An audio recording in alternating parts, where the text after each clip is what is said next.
Hello dear students and welcome you all to commerce Pandit. बच्चों, आज हम लोग क्लास 12 सेमेस्टर 3 के कॉस्टिंग का एक और वीडियो लेकर आ चुके हैं और आज हम लोग बात करने वाले हैं टाइम बुकिंग के ऊपर। राइट, बहुत इंपॉर्टेंट वीडियो होने वाला है बच्चों, बहुत ध्यान से देखना है, नोट जरूर बनाते चलना है क्योंकि ये one of the most important topic है जो बिल्कुल पहले चैप्टर से रिलेटेड है। राइट, सो आइए हम लोग चलते हैं, बात करते हैं टाइम बुकिंग क्या होता है। इससे पहले कि हम लोग आज के वीडियो को शुरू करें बच्चों, सबसे पहले मैं बता दूं कि इसके पहले एक वीडियो में हम लोगों ने डिस्कशन किया है टाइम कीपिंग के विषय में। राइट, और ये टॉपिक भी उसी से रिलेटेड है, टाइम कीपिंग यहाँ पर, लेकिन टाइम बुकिंग है। देखो, टाइम कीपिंग में हम लोगों ने क्या समझा था, अगर नहीं देखा तो पूरा वीडियो उसको देख लेना, उसके मेथड वगैरह के इंपॉर्टेंस के विषय में बहुत अच्छे से मैंने बताया है। नहीं देखा तो देख लेना, अभी थोड़ा सा ब्रीफली मैं बता देता हूं। देखो, टाइम कीपिंग क्या होता है, एक ऑर्गेनाइजेशन में मतलब फैक्ट्री में जो वर्कर है वो कितना टाइम दिया उसको रिकॉर्ड करने के सिस्टम को, उसके अटेंडेंस के सिस्टम को, यानी कितने बजे आया कितने बजे गया, इस पूरे पीरियड को रिकॉर्ड करने के प्रोसेस को टाइम कीपिंग कहा जाता है। लेकिन बच्चों देखो, सोचो, एक वर्कर मानो सुबह 10 बजे आया, शाम को 6 बजे तक उसने फैक्ट्री में समय दिया, तो राइट, ये तो क्या हो गया, उसका टाइम कीपिंग हो गया। लेकिन सोचो तो 10 बजे तक 6 बजे तक क्या लगातार काम करता रहा होगा? आंसर है कि नहीं। बहुत सारा समय जो है उसका आइडल टाइम गया होगा, यानी बहुत सारा समय वो काम नहीं किया होगा, बहुत सारा समय वो लंच पे गया होगा, हो सकता है बहुत सारा समय हो सकता है वो वॉशरूम गया होगा, बहुत सारा समय वो बात किया होगा, बहुत सारा समय उसको एक जॉब से दूसरे जॉब में जाने में समय लगा होगा, यानी बहुत सारा समय ना उसका वेस्टेज हुआ होगा।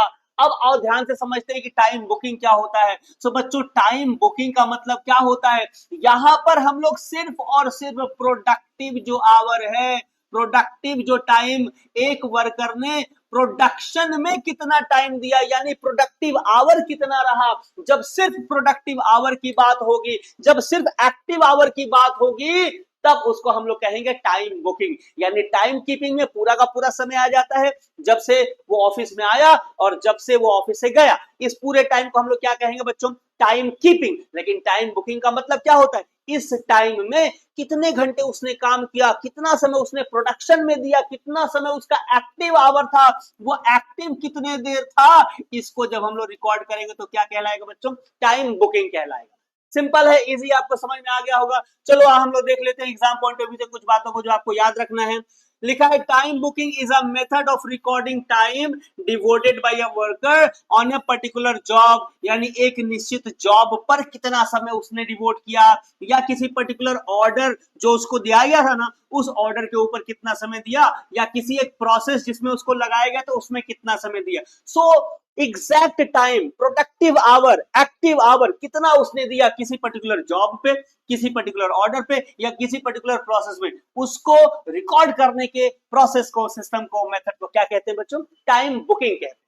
राइट, थोड़ा और समझ लेते हैं। Only productive time spend by the worker in performing job, order और process is considered in time booking, यानी टाइम बुकिंग में सिर्फ और सिर्फ क्या कंसिडर किया जाता है बच्चों, एक्टिव टाइम या प्रोडक्टिव टाइम को ही कंसिडर किया जाता है। राइट, जो किसी भी वर्कर ने किसी जॉब में, किसी ऑर्डर में या किसी प्रोसेस में उसने दिया है, प्रोडक्टिव टाइम, इस बात को याद रख लेना, आपको टाइम बुकिंग समझ में आ जाएगा। राइट, यहां क्या लिखा हुआ है, टाइम लॉस्ट और idle time are not at all considered, जो टाइम उसने लॉस्ट किया, जो उसका आइडल टाइम था। राइट, आइडल टाइम का मतलब कोई ऐसा समय जिसमें उसने कोई काम नहीं किया है, उसको यहां पे कंसिडर नहीं किया जाता है, उसको हम लोग टाइम कीपिंग में तो कंसीडर करेंगे क्योंकि टाइम कीपिंग में तो पूरा समय आ जाता है, लेकिन टाइम बुकिंग में आइडल टाइम, लॉस्ट टाइम, ये सब कैलकुलेट नहीं होता है। सिर्फ और सिर्फ जो प्रोडक्टिव आवर है, जो एक्टिव आवर है, वही कैलकुलेट होता है, उसी का रिकॉर्ड किया जाता है, और ये बहुत ज्यादा जरूरी है ना बच्चों।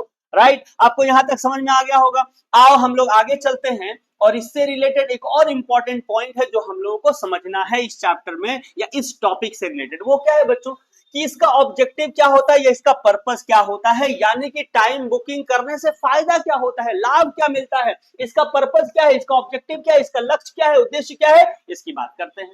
सबसे पहला लक्ष्य या उद्देश्य क्या है बच्चों, प्रॉपर यूटिलाइजेशन ऑफ टाइम, यानी कि एक वर्कर ने आकर फैक्ट्री में समय तो 8 घंटे 10 घंटे दिया, लेकिन उसमें से कितना समय उसने प्रोडक्टिव दिया। जब आपको पता चलेगा कि इतना घंटा प्रोडक्टिव आवर था और इतना घंटा तो अनप्रोडक्टिव आवर था, या आइडल टाइम था, या लॉस्ट टाइम था, जब आपको पता चलेगा तभी तो आप उसका प्रॉपर टाइम का यूटिलाइजेशन कर सकते हैं। राइट, यस और नो। तो प्रॉपर यूटिलाइजेशन करने के लिए टाइम बुकिंग का जानना, यानी कि उसका प्रोडक्टिव आवर का जानना, उसके एक्टिव आवर का जानना, ये बहुत ज्यादा जरूरी है। तो टाइम बुकिंग करेंगे तो उसके टाइम का हम लोग क्या कर सकते हैं, प्रॉपर यूटिलाइजेशन कर सकते हैं, जिसको एफिशिएंट यूटिलाइजेशन ऑफ रिसोर्सेज भी कहते हैं, राइट। आगे हम लोग चलते हैं बच्चों, नेक्स्ट लिखा हुआ ascertainment of cost of job order और प्रोसेस, यानी कि एक प्रोसेस का, ऑर्डर का या जॉब का, या इसको करने में कितना कॉस्ट लगा, उसका असर्टेनमेंट, असर्टेनमेंट का मतलब उसको फाइंड आउट करना, उसको निकालना, यानी कि किसी भी जॉब करने में कितना कॉस्ट लगा, ये कब आप निकाल पाएंगे, जब आप ये जान पाएंगे कि उस जॉब को करने में या उस ऑर्डर को या उस प्रोसेस को करने में कितना समय लगा, कितना एक्टिव आवर लगा, राइट। और ये एक्टिव आवर का पता कौन बताता है, ये तो टाइम बुकिंग ही बताता है। सो टाइम बुकिंग का ये भी इंपॉर्टेंस है कि किसी भी जॉब में, किसी भी ऑर्डर में, किसी भी प्रोसेस में कितना कॉस्ट लगा, ये आपको निकाल कर देता है, ये आपको बता देता है, राइट। अब हम लोग बात करते हैं नेक्स्ट पॉइंट, जो कि है अलोकेशन ऑफ ओवरहेड। देखो बच्चों, फैक्ट्री में बहुत सारे ओवरहेड एक्सपेंसेस होते हैं, उन ओवरहेड एक्सपेंसेस को ना, अलग अलग जॉब जो चल रहा है, अलग अलग ऑर्डर जो चल रहा है, या अलग अलग प्रोसेस होता है ना, इस ओवरहेड को इन सब के बीच में क्या किया जाता है, डिस्ट्रीब्यूट कर दिया जाता है। एलोकेशन का मतलब होता है डिस्ट्रीब्यूशन, तो उनका डिस्ट्रीब्यूशन करना है, इस ओवरहेड का ना, अलग अलग जॉब या ऑर्डर या प्रोसेस चल रहा है ना, उसमें आपको डिस्ट्रीब्यूट करना है। लेकिन कैसे डिस्ट्रीब्यूट किया जाएगा, तो ये डिस्ट्रीब्यूट करने का पैरामीटर भी टाइम बुकिंग होता है, यानी देखा जाता है कि किस जॉब को करने में कितना टाइम लगा, या किस ऑर्डर को करने में या किस प्रोसेस को करने में कितना टाइम लगा, और जितना टाइम लगा प्रोपोर्शनेटली रेशियो में इस ओवरहेड को उन जॉब के साथ या ऑर्डर के साथ या प्रोसेस के साथ क्या कर दिया जाता है, डिस्ट्रीब्यूट कर दिया जाता है, बांट दिया जाता है, उस रेशियो में बांट दिया जाता है। इस ओवरहेड वाला जो खर्चा है ना, वो उन जॉब, ऑर्डर या प्रोसेस में बांट दिया जाता है। लेकिन इसका पता कैसे चलेगा कि किसको कितना बांटे, तो ऑब्वियसली आपको टाइम बुकिंग से पता चल जाएगा कि इस जॉब को करने में इतना घंटे का समय लगा, इस ऑर्डर को करने में इतने घंटे का समय लगा, इस प्रोसेस को करने में इतने घंटे का समय लगे, तो प्रोपोर्शनेटली जो ओवरहेड है उससे क्या हो जाता है बच्चों, डिस्ट्रीब्यूशन हो जाता है। क्लियर है।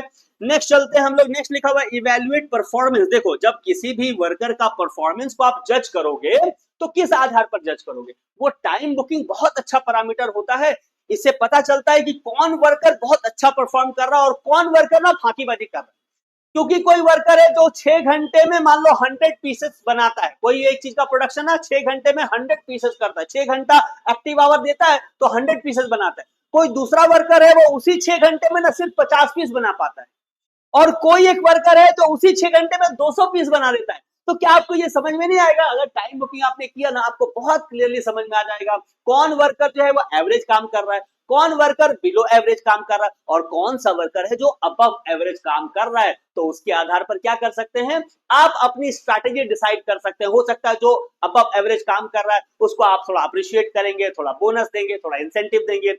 जो बिलो एवरेज काम कर रहा है उसको आप हो सकता है ट्रेनिंग देंगे, उसको वार्निंग देंगे, उसको सिखाएंगे, समझाएंगे। तो वो बहुत सारा पॉलिसी आप अप्लाई कर सकते हैं, लेकिन ये कब पता चलेगा, जब आप प्रॉपर टाइम बुकिंग करेंगे तब पता चलेगा। नेक्स्ट पॉइंट है डिटर्मिनेशन ऑफ अनप्रोडक्टिव और आइडल टाइम। बिल्कुल सही बात है कि अगर आपको प्रोडक्टिव आवर पता चल गया या एक्टिव आवर पता चल गया तो आइडल टाइम या अनप्रोडक्टिव आवर तो वैसे ही निकल जाएगा, क्योंकि आपके पास क्या है, टाइम कीपिंग है, जिसमें पता चला है कि वो कब आया और कब गया है। और टाइम बुकिंग से पता चल जा रहा है कि इतने घंटे का प्रोडक्टिव आवर है, तो अनप्रोडक्टिव आवर या आइडल टाइम पता चल जाएगा। यहां से क्या है, आप डिटरमाइन कर सकते हैं कितना अनप्रोडक्टिव आवर है, कितना आइडल टाइम है। तो ये भी एक बहुत बड़ा पर्पस है या ऑब्जेक्टिव है टाइम बुकिंग को करने का, राइट। लास्ट पॉइंट पे डिस्कशन करते हैं, वो है कंप्यूटेशन ऑफ बोनस पेएबल। देखो, यहां पे मैं बता रहा था ना कि आपको परफॉर्मेंस के बेस पे पता चल गया कि कौन अच्छा परफॉर्मेंस कर रहा है, कौन अच्छा परफॉर्मेंस नहीं कर रहा है। तो वहां से आप जज कर सकते हैं कि किसको आपको बोनस देना है, किसको आपको एक्स्ट्रा इंसेंटिव देना है, किसको आपको प्रमोशन देना है, किसको अप्रिशिएट करना है और किसको ट्रेनिंग में भेजना है ना। ये सारे डिसीजन आप कब ले सकते हैं, जब आप प्रॉपर टाइम बुकिंग करते हैं, राइट। तो ये सारे हमारे पर्पस है या ऑब्जेक्टिव है टाइम बुकिंग के। कैसा लगा ये वीडियो बच्चों, जरूर कमेंट करके बताइएगा। और वीडियो अच्छा लगा होगा तो लाइक कर देना, सारे फ्रेंड के साथ शेयर कर देना। चैनल पे नए हो जरूर सब्सक्राइब करके रखो, यहाँ पे बहुत सारा कंटेंट हम लोग फ्री में भी देते हैं। और अगर आप हमारे साथ जुड़कर सिर्फ कॉस्ट एंड टैक्सेशन का ही नहीं, अकाउंटेंसी का, इकोनॉमिक्स का, बिजनेस स्टडीज का, लॉ एंड ऑडिटिंग का और कॉस्टिंग एंड टैक्सेशन का अगर टोटल प्रिपरेशन करना चाहते हैं तो हमारा ये है व्हाट्सएप नंबर, यही है हमारा फोन नंबर। इस पे आप कांटेक्ट करिए, हमारे साथ जुड़ जाइए, हम और आप मिलकर जबरदस्त प्रिपरेशन करेंगे और बिल्कुल कमाल करेंगे। ऑलराइट, ये वीडियो देखने के लिए आप सबका बहुत बहुत शुक्रिया। Thank you so very much. Wish you all the very best. जय हिंद।